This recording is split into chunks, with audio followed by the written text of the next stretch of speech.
Hola, muchas gracias por estar acá en un domingo a esta hora. Yo me llamo María José Navia y soy una de las participantes de este panel y me pidieron del Festival Puerto de Ideas que jugara de local de alguna manera y que estuviera a cargo de moderar el diálogo. Así que voy a estar haciendo las preguntas y participando y conversando. Y al finalizar vamos a dejar un tiempito para preguntas del público y ahí les daremos las indicaciones pertinentes, pero para que sepan que va a haber un tiempo para preguntar, para que anoten si es que les dan ganas. Bueno, lo primero que quería preguntarles, yo creo que, no sé si les pasa, pero me parece que antes que escritores siempre somos lectores, o que viene de la lectura mucho de lo que nosotros hacemos. Entonces quisiera preguntarles cómo son como lectores, cómo eligen los libros que leen, cómo llegan a los libros que leen ahora y cómo ha sido esa relación con los libros desde chiquitos. O sea, como el primer libro que tal vez les voló la cabeza, un poco su biografía como lector. ¿Empiezas tú? Bueno, hola, buenos días, buenas tardes, no sé. Gracias, antes que nada, al Festival Puerto de Ideas por la invitación. Yo creo que era mejor lectora cuando era chica que ahora. Me pasa que desde chica leía muchísimo, me encantaba leer y estaba leyendo todo el tiempo. Y esto pasó así hasta hace algunos años. Que la verdad es que, yo doy talleres de escritura y es algo que me encanta, pero al mismo tiempo me consume mucha energía para la escritura y para la lectura. Es como después de estar muchas horas, toda la semana, escuchando el material de otros y escuchándolo para tener algo para decirles. La verdad es que eso me quita mucha energía. Después me cuesta mucho concentrarme en un libro. Por ahí leo más en el verano, pero tengo las pilas esperando porque durante el año entre lo que compras, lo que te regalan, se van acumulando los libros. Y por ahí el tiempo de lectura es más que nada el verano, cuando tengo más tiempo ocioso para dedicarle. Y después soy una lectora bastante desordenada y errática. Leo varios libros a la vez, así también muchas veces no los termino. Me pasa algo raro, que es que incluso libros que me encantan no los termino. Es como... Tal vez para que no se acaben. Sí, no sé, pero ya con mis alumnas, en un grupo que tengo solo alumnas mujeres, se ríen mucho porque yo le digo, me dicen, no, tal libro me recomendaron, lo leyeron, y yo siempre digo, sí, yo leí 2 o 3 capítulos, estaba bueno, pero no lo terminé. O sí, me encantó, pero no lo terminé. Entonces ya es como un chiste que yo no termino los libros. Y bueno, la verdad es que en Argentina, en Buenos Aires particularmente, se publica muchísimo. Hay muchas editoriales pequeñas y medianas que están todo el tiempo publicando nuevos autores. Y me gusta me gusta saber qué están escribiendo las escritoras y los escritores que están escribiendo en el mismo momento que yo. Así que leo bastante literatura argentina contemporánea, o trato por lo menos de esta manera de leer, que es medio de estar picoteando libros. En general tengo mucha literatura argentina ahí. ¿Y tú, Carlos? Buenas tardes a todos. Yo partiría un poco del mismo lugar. Tengo siempre la sensación de que hay un momento pasado en que fui mejor lector del que soy ahora. De que era un lector más fervoroso, al menos, ¿no? Mucho más intenso. Y lo que sí creo que luego con el transcurso del tiempo he adquirido quizás una suerte de método, leo un poco más, sin margen de error, digamos. Pero ¿qué cosa es margen de error? Leer un libro que no te guste, no sé, dentro de mi formación como lector hay muchos libros importantes que no me han gustado, digamos, como el gusto, el placer es solo una de las muchas cosas que puede provocar un libro en uno y reducir la lectura a un sentimiento o a una experiencia como esa. Es justamente una reducción siempre. Hay libros importantes, libros de mi infancia. Yo recuerdo haber leído una y otra vez las novelas de Mark Twain, y recuerdo que hay un punto, quizás a los 14 o 15 años, que se hizo una feria del libro en mi municipio, o la Feria del Libro de La Habana, que es la única feria que hay en Cuba. Tenía una subsede en mi municipio, y yo había ahorrado durante 2 o 3 meses y me compré todos los libros de aventura que me faltaban de Verne y Salgari, y sin embargo todos esos libros que me faltaban ya no los leí. Compré cosas que no sabía, que ya no era el lector de esas cosas cuando las compré. Y recuerdo que ahí hubo un cambio importante, ya entrando en la adolescencia, y hay un libro en particular que me voló la cabeza, que es Crimen y Castigo. Recuerdo que haber leído la escena en que Raskolnikov mata a esa señora en una guardia de moscovita o de San Petersburgo, no recuerdo exactamente ahora. Fue un momento de quiebre en el que yo sentí que estaba, digamos, como lector a la altura de eso, y que eso abría una brecha y un camino desconocido para mí. Ese es un momento importante como lector, ya te digo. Y luego hay también una vuelta una y otra vez a la poesía como lector, ¿no? Y sobre todo, naturalmente, como pasa con la poesía, primeramente la poesía escrita en tu idioma.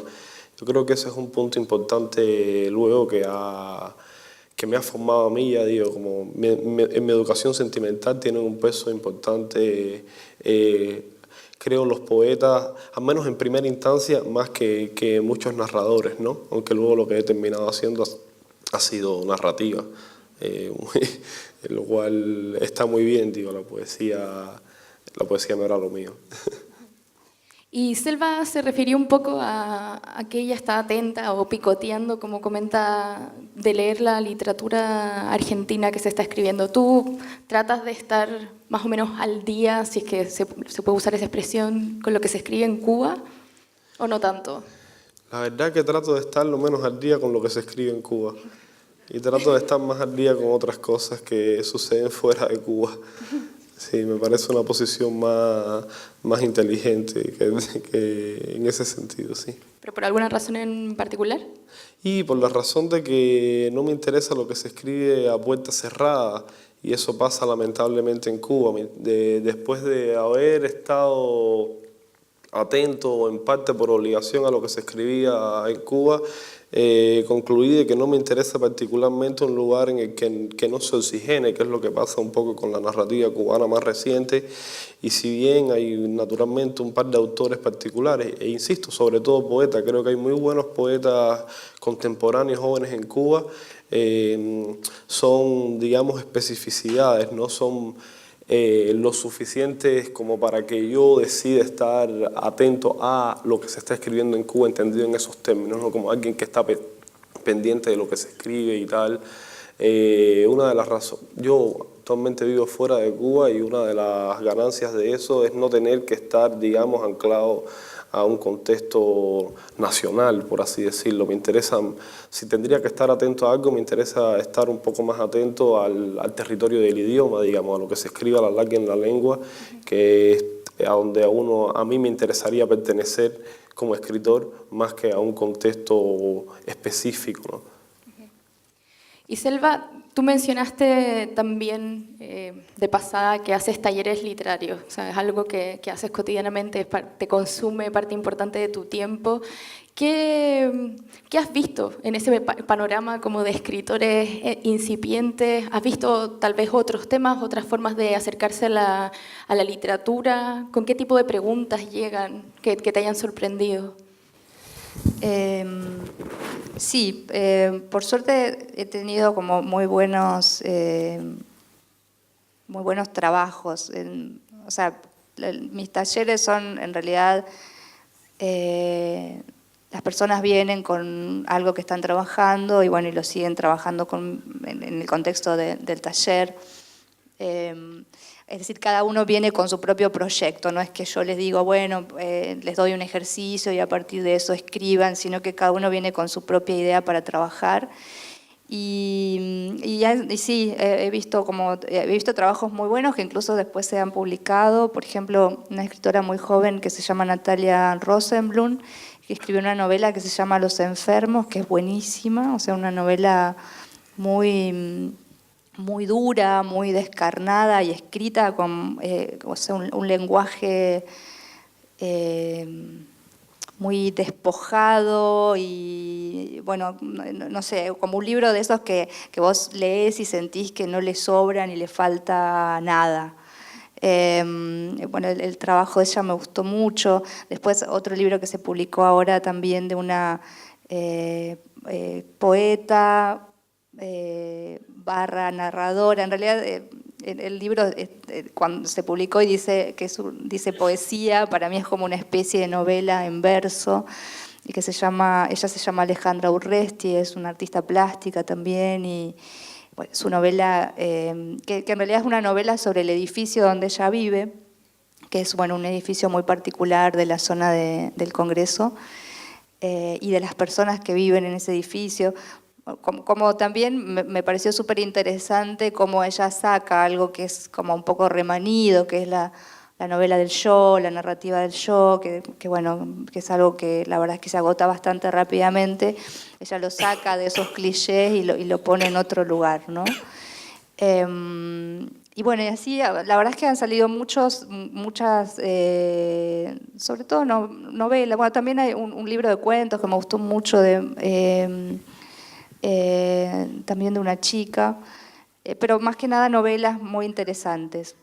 Después, como todo, digo, por un lado el panorama argentino tiene como esta cosa que a mí me parece maravillosa y que le ha dado mucha vitalidad a la literatura de los últimos años, que es la editorial independiente y la posibilidad de publicar de una manera mucho más sencilla que hasta los 2000, digo, a partir de la crisis del 2001 que hubo en Argentina, empezaron a emerger estas editoriales que abrieron muchísimo el juego. Yo me acuerdo que cuando yo empecé a escribir en los 90, digo, había, no sé, 10 escritores argentinos, o sea, los que llegaban, los que se conocían, los que publicaban donde había para publicar, que eran solamente editoriales grandes, eran muy pocos, eran, 10, 15, estaban los tótems ya, bueno, Borges, Cortázar, etcétera, que era lo que Sábato, que era lo que por ahí circulaba más afuera de Argentina también.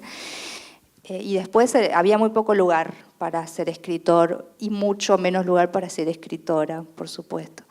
Y bueno, me parece que las editoriales independientes democratizaron mucho eso, ¿no? Como hoy vos sos una escritora o un escritor nuevo y podés ir, muchas veces esos editores también son escritores, entonces la llegada, el acceso es mucho más simple, frecuentamos los mismos lugares, etc.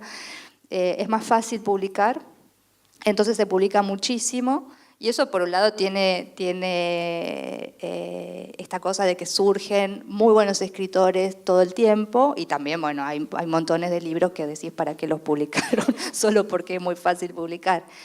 Bueno, de todas maneras ahora Argentina está atravesando, y la editorial, el mercado, o sea, ni siquiera diría mercado, porque en nuestros países la verdad que no sé si se puede hablar de un mercado editorial, porque es tan poco lo que circulan los libros y lo que se vende, pero la industria editorial está sufriendo una crisis muy fuerte, como todo el país.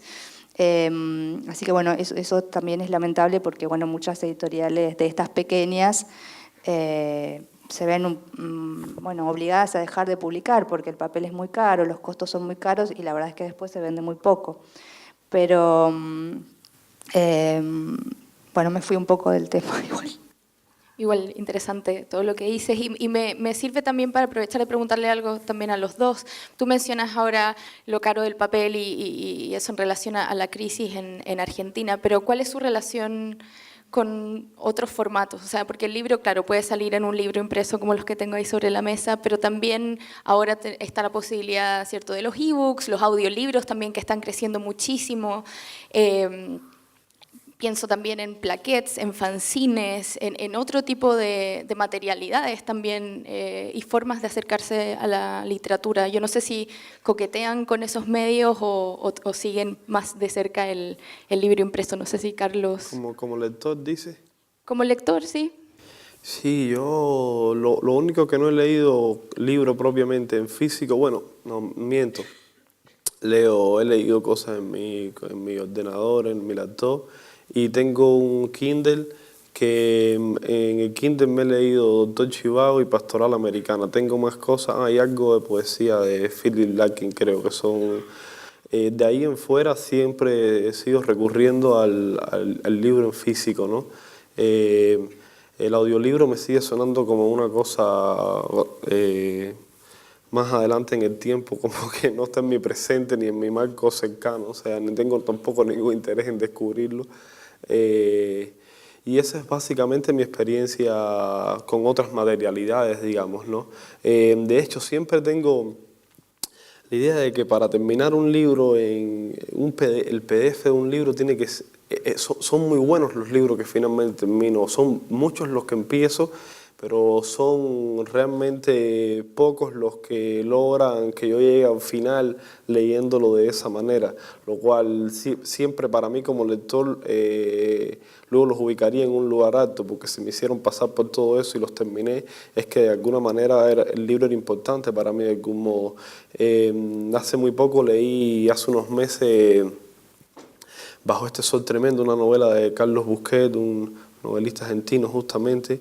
Tiene solo 2 libros, los 2 me parecen excelentes y me pasó eso. Cuando terminé una novela breve también, no lleva demasiado tiempo leerla, la leí en un PDF en mi computadora y es una novela tremendísima. Yo creo que me pasa, como te decía, muchas otras veces que empiezo cosas que me llegan así y no las leo. De hecho, hace muy poco también acabo de leer el libro de una colega argentina, se llama Luciana Souza, una novela muy breve que acaba de sacar. Luro. Sí, Es Luro. buenísimo, que salió Me por parece- Me gustó Tusquets. mucho, la leí hace Sí. poquito y la leí en Igual. PDF. Bueno, a mí me parece una novela hermosa, una novela perfecta en su minimal y muy, muy linda, la verdad. Y me pasa el PDF Luciana y leí 2 párrafos y lo dejé. Esperé llegar a Buenos Aires, me la compré y bueno, es breve, se lee en un vuelo, pero ahí está la diferencia, ¿no? Y es una novela que a mí me gustó mucho y sin embargo no me la leí. O sea, esperé unos días más y digo, bueno, si puedo ir y tenerla en físico y, digamos, soy un lector como bastante convencional a la hora de acercarse a los formatos de la lectura todavía. ¿Y tú, Selva? Sí, yo también. La verdad es que prefiero siempre el libro tradicional.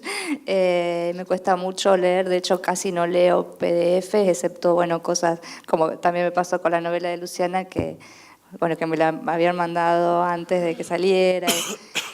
La leí porque tenía muchas ganas y la verdad que bueno, la pude leer de esa manera, pero prefiero siempre leer los libros. De hecho, sí, prefiero leer en papel. Digo, esto de...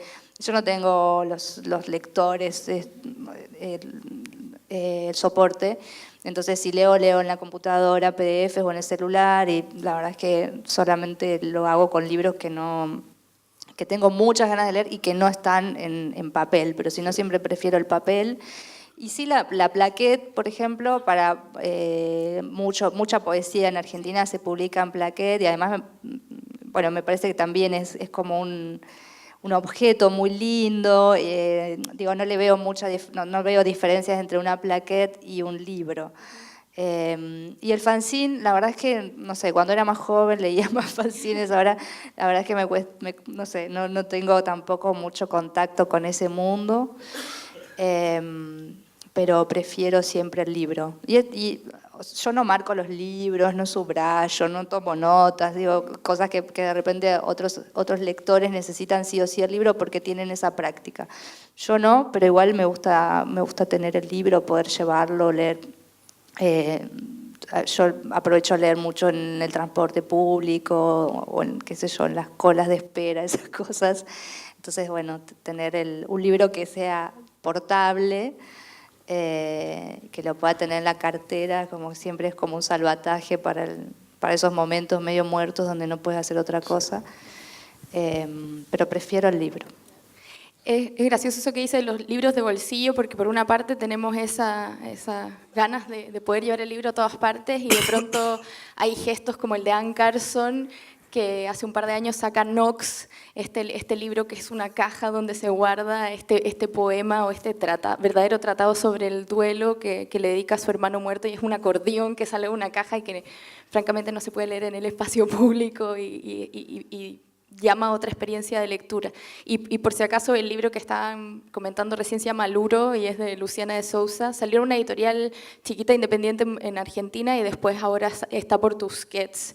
Y ella fue una de las elegidas por el High Festival, ¿cierto?, de Bogotá 39, donde también está Carlos Manuel, por si acaso, para dar un poco de contexto. Yo quería hacer la voz disonante un segundo, porque yo sí leo en los otros formatos, ya que bueno, está bien devolverte la pregunta, claro, sí. quería...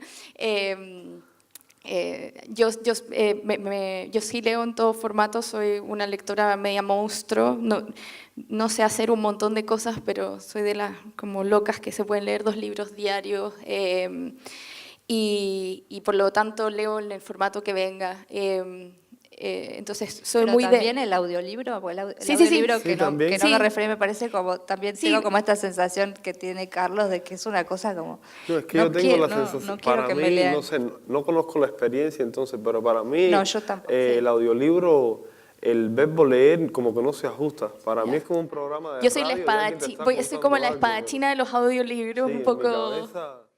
Y antes de abrir las preguntas al público, quería preguntarles, en este ambiente literario, si les parece que vivimos en un ambiente precario. Pensaba estaba releyendo los diarios de Ricardo Piglia y también de Ribeiro, y una cosa que me llama mucho la atención de sus diarios es cómo enfatizan mucho como las condiciones materiales, económicas que posibilitan la escritura o que la imposibilitan, ¿cierto?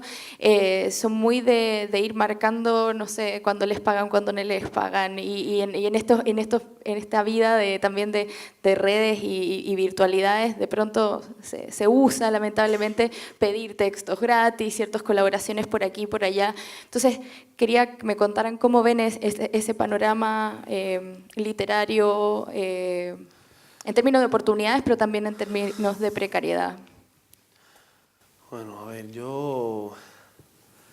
empezando por lo último, yo textos gratis ya no entrego, mi cuota de textos gratis la agoté, o sea, escribí muchos textos gratis para empezar, y entonces tengo una cuota que hasta los 60 años tendrían que pagarme por cada cosa que escriba para volver a entregar textos gratis, ¿no? Y me parece lo mínimo como un respeto a tu trabajo. Por otra parte, explicitar esa queja material a mí no me interesa mucho, la verdad. Digo, si es precaria la situación del escritor, mira, hay las situaciones de muchas otras gente en muchos otros lugares muchísimo más precaria que la de escritor, y más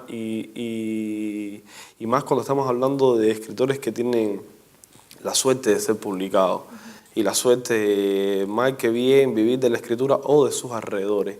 Entonces, articular una queja desde ahí, una queja como muy egocéntrica en malos términos, a mí me parece una posición súper conservadora. Entonces, sí, dentro de estas lógicas de publicaciones, de mercado, hay situaciones que no son las óptimas, como sabemos, y es un nicho que muchas veces es bastante hostil justamente con el escritor, digamos que sería como el corazón de todo este ecosistema. Pero como te digo, la precariedad es algo transversal y que se expresa de manera mucho más grave y mucho más directa y potente en otras zonas de la sociedad que no pasan por la vida de los escritores, ni mucho menos. Sí, bueno, escribimos y vivimos en condiciones muy precarias. Por supuesto, hay personas que viven de peor manera que los escritores, a los que nos pagan o no nos pagan. Pero a mí sí me interesa, y de hecho estoy en un movimiento, en un grupo que formamos hace un tiempo en Argentina. Sí me interesa reivindicar la figura del escritor como trabajador. O sea, que va un poco más, va más allá de si te pagan o no te pagan, pero sí que el escritor, las escritoras nos podemos plantar como trabajadores, ¿no? Porque está como sobreentendido que hay muchas cosas que hacemos gratis y que de verdad llevan mucho tiempo. Nos quitan tiempo quizá de la escritura o quizá de otras cosas que tenemos que hacer justamente para ganar dinero, para poder vivir. Está como muy naturalizado que, no sé, que escribir una contratapa es gratis, que presentar un libro, que presentarle un libro a otro autor es gratis, que ir a una charla es gratis. Y si es tiempo, que no solo es el tiempo material de estar en ese momento en ese lugar presentando un libro, sino que para eso antes tuviste que leerlo, tuviste que pensar qué cosas vas a decir. Es decir, es un trabajo que está naturalizado, que no se paga. Entonces, este grupo que se llama Unión de Escritoras y Escritores, un poco estamos planteando esos temas, que no quiere decir que se vayan a resolver rápidamente, justamente porque la verdad es que las condiciones son cada vez más precarias, cada vez más difícil editar un libro, por lo que dije antes, hay una crisis editorial muy fuerte en Argentina. Pero sí me parece que es importante plantearlo y ponerse digo, bueno, a quienes estén interesados, qué sé yo. Nosotros cuando empezamos a hablar del tema, escribimos una especie de carta, justamente diciendo los escritores somos trabajadores, e invitamos a un montón de escritores y escritoras a que la firmaran. Bueno, tuvimos devoluciones de escritores muy reconocidos, de escritores que tienen muchos años en el oficio, diciendo que no se sentían identificados. O sea, que para ellos el escritor es un artista y que el arte es una cosa sagrada, entonces no se puede medir con dinero.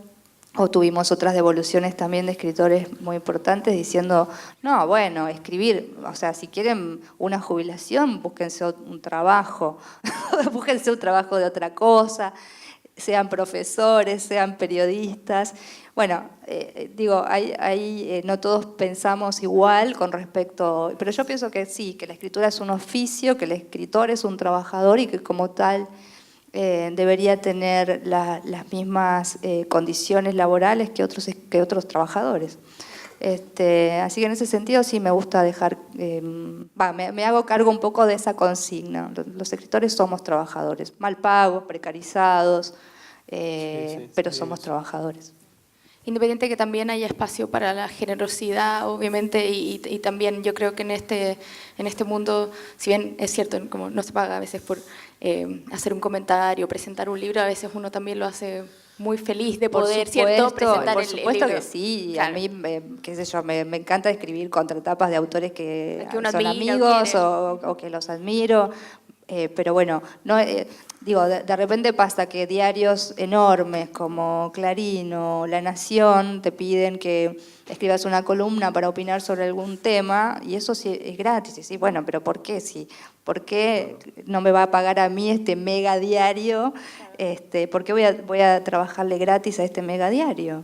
A esas cosas me refiero. Por supuesto hay un montón de cosas que después podés hacer con mucho gusto y sin que medien los honorarios o el dinero o lo que fuera, pero bueno, hay cosas que me parece que sí hay que empezar a cobrar. Claro, como sí, bien lo decía también en conexión un poco, el Puerto de Ideas, ¿cierto? Comenzó con la charla inaugural de Nuccio Ordine, que habla sobre la utilidad de lo inútil y habla un poco de cómo las artes, la literatura y qué sé yo, esta capacidad, esta generosidad, esta un poco economía del regalo que puede ser un poco subversiva para el capitalismo y qué Claro, sé pero yo. el tema es que siempre los que tenemos que ser generosos y desprendidos con las cosas somos los escritores, es decir, porque digamos, el editor al último que le paga es el escritor y el primero que hace su trabajo es el escritor, porque si yo no me siento a escribir una novela, después el editor no tiene nada que publicar.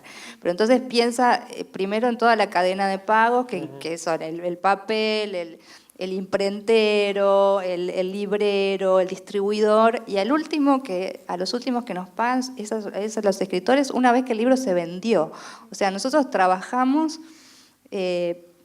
gratis, robándole tiempo a nuestras vidas, a nuestros otros trabajos que tenemos que hacer para sobrevivir, y después somos los últimos en cobrar el día que el libro se venda. O sea, y si el libro no se vendió, y de todo ese tiempo que vos invertiste no vale nada y nunca te van a pagar. Entonces, bueno, esas son cosas, me parece, que está bueno discutirlas, porque sí, yo entiendo el concepto de generosidad y tal, pero prefiero ser generosa en otras cosas con otra gente. No, claro, de marcar los límites de la generosidad también, por supuesto. No sé, Carlos, si vas a decir algo. No, eso sí, la generosidad se administra, ¿no? Y tú sabes a quién debes darle esa cuota que tienes, porque pasa eso también. Están esos grandes grupos que la relación tiene que ser otra. Yo estoy dispuesta a establecer una relación con alguien que que ocupe una posición en el espacio social completamente distinta a la mía y contrario probablemente a mis principios también, pero tiene que ser una relación sobre ese tipo, ¿no? Una relación pragmática, económica y lucrativa para mí. Digo, me ha pasado eso en algún momento, que ves que hay un gran grupo, un gran medio que te propone un espacio y que te lo venden como un acto de generosidad de ellos, como mira la plataforma que vas a tener. La plataforma una mierda, no me interesa darte de nada. Y naturalmente hay como proyectos, y yo vengo de ahí, reivindico eso, sé lo que eso implica, porque yo he echado adelante proyectos gracias a la generosidad de otros. Si no mis proyectos personales, muchos no hubieran salido si no hubiera una generosidad que viniera desde el otro, desde la otra parte. Entonces estoy dispuesto a dar eso también, pero habría a ver a quién dárselo. Un ejercicio muy consciente sobre la generosidad, sobre quién la merece y quién no. Eso es importante. Bueno, y en esa nota queremos abrir el espacio a preguntas, a la generosidad de las preguntas del público. Las instrucciones que me dieron es que las personas que quieran preguntar, bueno, levanten la mano y vamos a escuchar, no sé, 4 preguntas y después respondemos a todas de una sola vez. Gracias. Buenas tardes. Agradecer el espacio y a quienes también se dan el tiempo, ¿cierto?, de poder estar acá. A mí me pasa algo que también he sido usuario del audiolibro y todo este nuevo formato, pero me da un poco de susto, porque así como lo he experimentado, siento que la lectura propiamente tal en el formato físico es como un rito, y un rito que se va perdiendo, ¿cierto? Aparentemente hay un sinnúmero de horizontes académicos que manifiestan que alguna de las conductas humanas que nos propician y nos llevan al hoyo, si lo podríamos decir así, tiene que ver con algunas pérdidas del rito, no desde el punto de vista conservador, sino desde la práctica de darse el tiempo, de preparar esto, ¿cierto? De lo que significa también prestar atención y decir, voy a andar con el libro y estar más preocupado del libro quizás que de la billetera. Y creo que es un ejercicio sumamente importante, que cuando está el acceso al recurso de manera tan espontánea y hay tantos otros incentivos para dejarlo, parece que se hace más difícil. Entonces quisiera saber cuál es la posición, porque el rito se entiende en una forma, ¿cierto? En un comienzo era como cómo afrontamos a través de rito la incertidumbre de la naturaleza, y hoy día parece que el rito nos sirve como un salvavidas, cómo enfrentarnos a nosotros mismos como especie, ¿cierto?, en esta incertidumbre en la que vivimos.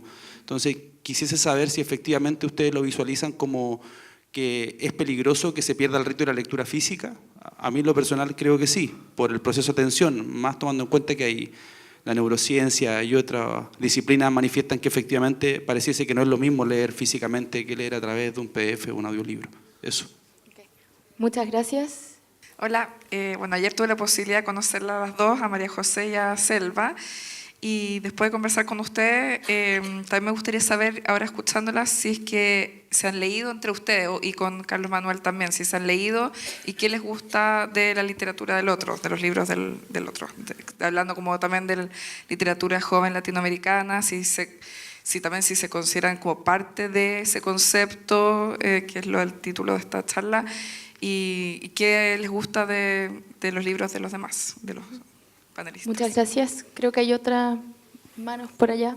Dígame. Bien, buenas. Yo quería preguntar principalmente con el último tema que tocaron, que tiene que ver con cómo socialmente está naturalizado que el oficio creativo es primero inútil, en términos capitalistas podríamos decir, y a la vez como que es un trabajo que se hace por gusto. De hecho, existe mucho esa noción de que el que crea por gusto, y básicamente en verdad el creador crea por necesidad, porque necesita crear, necesita estar creando, y a la vez esa necesidad también conlleva otras necesidades que se tienen que cubrir y que uno cubre por lo general haciendo otro tipo de trabajo. Y quería preguntar con respecto a eso, ¿cómo ven el panorama cultural? Porque, por ejemplo, en Argentina, claro, está el tema de que el ministerio básicamente se degradó. Y en Chile, por ejemplo, también está el caso de que el presupuesto a cultura también bajó considerablemente, entonces como que está todo jugando en contra socioculturalmente y también en términos de gobierno. Y creo que había una más.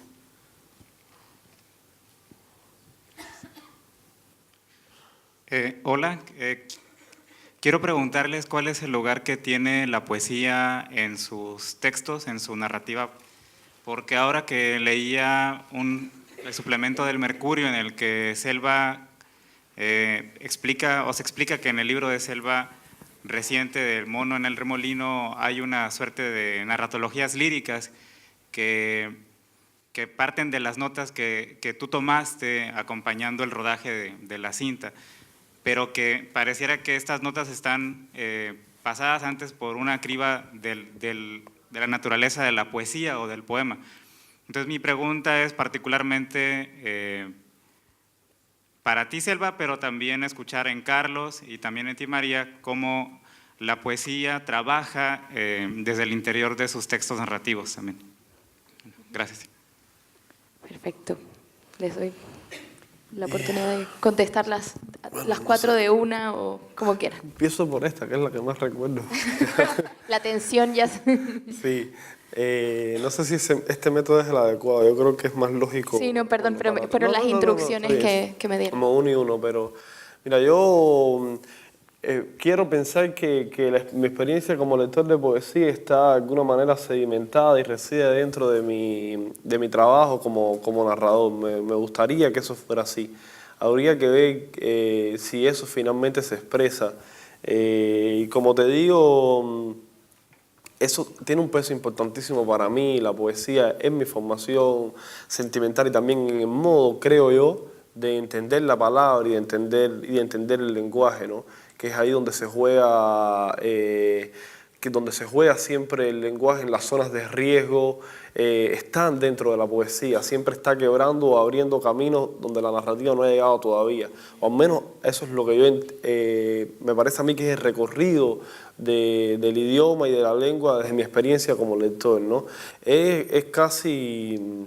No sé, es casi un pecado estar en Chile y no hablar de poetas chilenos. De hecho, estaríamos en cualquier parte y merecería la pena hablar de poetas chilenos, que es una poesía fundamental. A mí me interesan muchos autores de acá y tienen un peso importante en mí. Tiene, no sé, desde Lin y Teillier hasta Parra, que lo empecé a valorar realmente después de muchas lecturas. No entendía, a mí me tocó el momento en que ya Parra estaba completamente canonizado y era un autor que se entendía mucho como en oposición a Neruda y tal. Y la verdad que Parra no despertaba en mí en principio la curiosidad y la potencia que evidentemente despertaba en otros lectores. Y me inclinaba más hacia esta gente que te digo, hacia Teillier, hacia Lin, hacia Gonzalo Rojas también mucho, que es bastante leído en Cuba, porque está publicado y editado allá con regularidad. Sin embargo, luego Parra ha ido adquiriendo un sitio donde los otros han empezado no a desdibujarse, pero sí a quedar como lecturas un tanto pasadas y ya yo sigo viendo a Parra. Igual a Lin también, me parece que Lin tiene una inteligencia que no se agota y Parra me empezó a interesar porque en este nivel que te estoy diciendo, porque un modo donde trascendió lo que se supone que es la marca Parra, que sería el atrevimiento, que sería el sentido del humor, donde hay algunos poemas, hay un poema de Parra que se llama, no sé si lo ubica, que se llama Hay un día feliz, creo que se llama, donde yo entendí que Parra también se manejaba de manera tremenda con el dolor, que sabía expresar el dolor, y eso para mí es fundamental en un poeta. Entonces la lectura de Chileno Zurita también es sumamente importante dentro de mi formación, digo, y yo tengo la esperanza de que eso de alguna manera haya sido incorporada a cierto tono y también a cierta intención y a cierto riesgo en mi prosa, pero habría que ver. Sí. Selva, Sí, sí, a mí soy bastante lectora de poesía. Creo que en realidad me hubiese gustado ser poeta, pero me parece que es muy difícil ser una buena poeta. Entonces leo bastante poesía, sobre todo argentina. Tengo como pendiente por ahí, excepto Zurita, bueno, escritores más conocidos chilenos no he leído mucho. Y bueno, sí, y sobre todo en el libro este que vos mencionás hay una intención de trabajar con esas notas, impresiones mías que yo tomé en el rodaje de la película Sama de Lucrecia Martel, de trabajar una especie de crónica lírica con textos, bueno, muy breves y donde estaba muy puesto el acento más en lo poético que la opinión. Creo que también la poesía es una opinión, ¿no? Es una postura. Y en la novela que estoy escribiendo ahora también hay una intención de que en realidad el texto se está volviendo cada vez más poético y menos narrativo. Y es una especie de experimento que estoy haciendo ahora, justamente por el interés que tengo desde siempre por la poesía. Bueno, yo parto por eso y quiero así contestar también brevemente las otras y si quieren también después sumarse a eso. Yo también leo mucha poesía, me gusta un montón. Yo tengo una maña como escritora que me fijo mucho en el sonido de las palabras.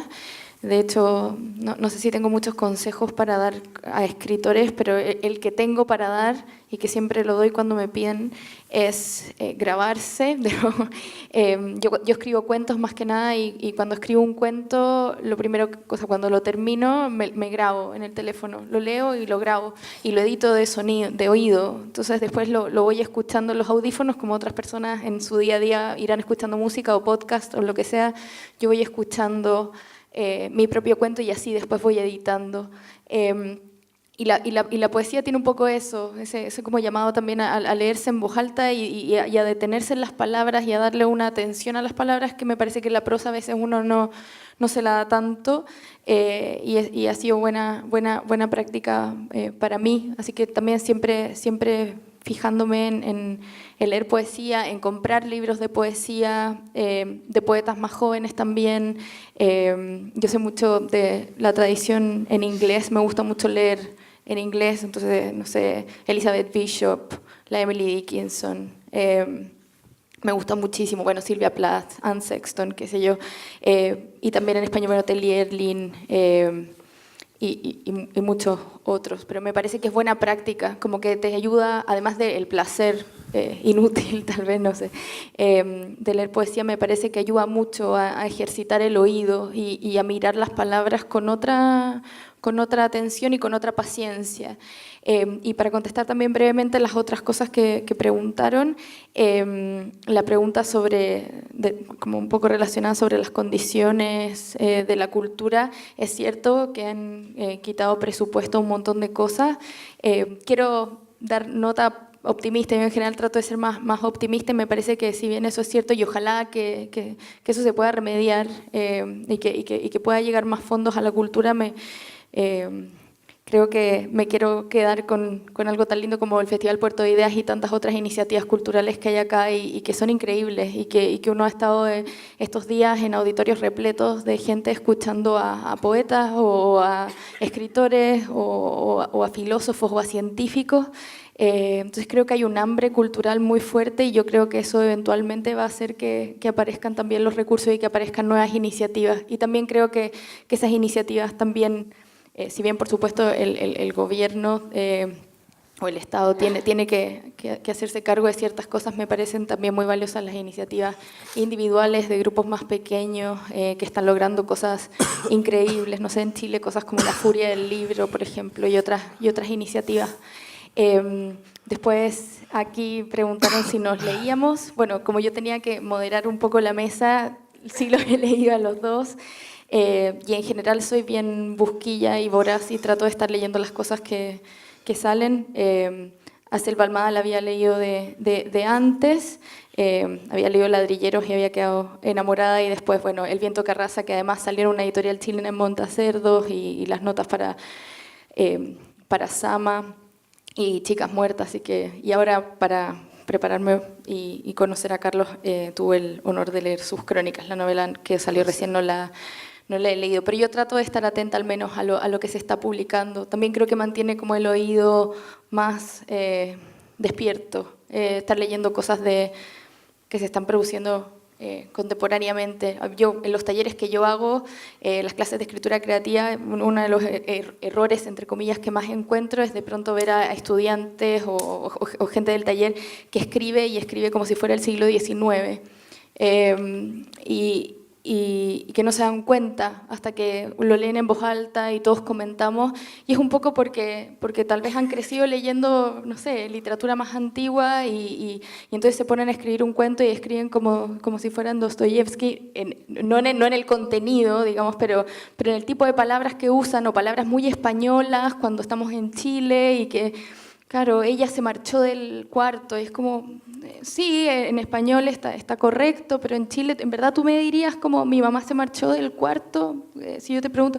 Entonces, creo que hace bien estar leyendo cosas contemporáneas, además de los clásicos, que por supuesto tienen su valor, pero creo que despierta el oído y lo hace atento a otras cosas. Y lo último, que era el rito de leer en papel, yo creo que leer en audio, o sea, voy a insistir en usar el leer en audio o leer en digital, creo que también son otros ritos. Creo que como son nuevos o más o menos nuevos, dan miedo y parece que fueran como otra cosa. Y la verdad es que yo creo que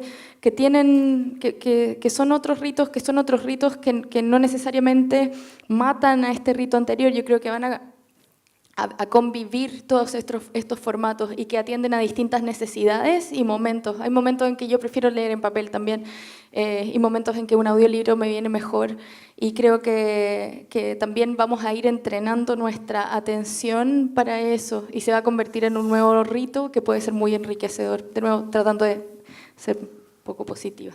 Y no sé si los chicos quieren también responder alguna o todas las otras preguntas. Sí, yo quería un poco la pregunta que hizo acerca del bajo presupuesto de cultura que hay. Bueno, no conozco el caso chileno, así que no voy a hablar de Chile, pero bueno, sí, en Argentina es una situación muy preocupante, realmente. Hace un par de semanas se votó el presupuesto en el Congreso para el año que viene, y la verdad que los recortes que han hecho en cultura son enormes, más allá de haber degradado el ministerio a secretaría nuevamente, y no hay una política cultural de Estado.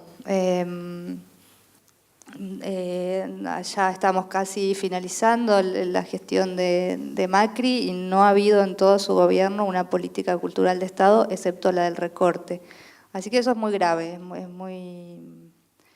es muy desolador también. Por supuesto, hay también pequeños festivales que se hacen aún sin el apoyo del Estado, con muy poco apoyo del Estado, que por suerte existen, y tienen su público, y tienen gente que va y que los disfruta y que los aprovecha, pero bueno, ha habido un récord, o sea, había programas donde el Estado compraba libros de autores argentinos y los llevaba a las bibliotecas públicas de todo el país. Bueno, eso se ha recortado directamente de programas que han dejado de existir. que eran muy importantes. Por ejemplo, había un programa que se llamaba, bueno, no me acuerdo el nombre ahora, pero era súper interesante porque eran casas que hacía el Estado para gente que no podía acceder a su propia vivienda, a su vivienda por otros medios, como créditos bancarios, hipotecas, etcétera. Y entonces esas casas se entregaban con una biblioteca, ¿no? Con una biblioteca con, no sé, 20, 30 libros de autores argentinos. Eso me parecía, autores de toda la, digamos, de todas las épocas, desde los clásicos argentinos hasta autores más nuevos. Esas iniciativas eran buenísimas y esos programas fueron los primeros que se desarmaron. Así que es una... Pero creo que también acompaña un poco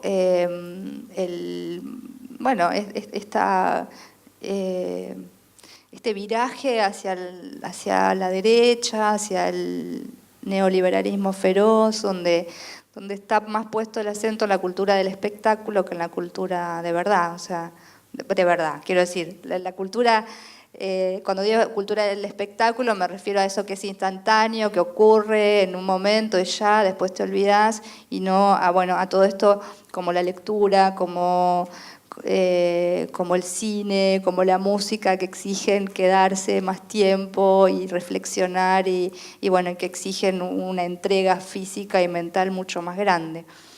Creo que es un problema un poco de las políticas de la región también, hacia dónde vamos. Respecto a la otra pregunta, la verdad es que yo no leí a mis compañeros. Sí leí entrevistas que les han hecho y me voy con muchas ganas de leer sus libros, pero bueno, antes del festival no tuve oportunidad de leerlos. Comparto muchísimo esto que dice María José de la escucha. Yo también hago lo mismo, una vez que termino un texto, lo primero que hago, no me grabo, pero sí lo leo en voz alta y me parece que ahí es donde aparecen enseguida la corrección más gruesa, ¿no? Escuchándote leer, ahí saltan las repeticiones, el exceso de adjetivos, ese tipo de cosas. Así que bueno, ya creo que me van a gustar mucho sus textos por lo que hemos estado hablando hoy acá, pero quedará para otro encuentro hablar de eso. Carlos. No, me pasa lo mismo. Primero, cuando hicieron la pregunta me sentí un poco culpable por no haber leído todavía a mis colegas, pero luego hay una razón que lo explica, que es que hay una, muy nefasta, además hay una balcanización del mundo editorial en español donde a veces se hace difícil que los lectores de un país lleguen a otro cuando debiera ser lo natural, hay una lengua común, intereses más o menos definidos, debiera ser lo lógico, ¿no? Y no pasa. Entonces María José está acá en Chile, Selva en Argentina, yo en México, ni te cuento de Cuba para no insistir ahí en ese punto.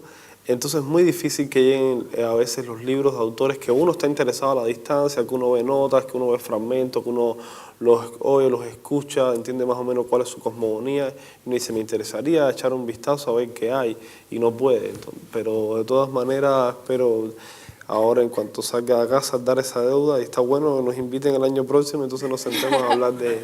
Ahí contestamos la prueba. ¿No? Claro. Bueno, muchísimas gracias a todos por venir hoy día, en esta hora, además en un día domingo. Gracias a Selva y a Carlos. Y vamos a estar afuera para los que les interese o conversar un ratito más o comprar nuestros libros y vamos a estar ahí firmando afuera. Muchísimas gracias y que disfruten el resto de su domingo.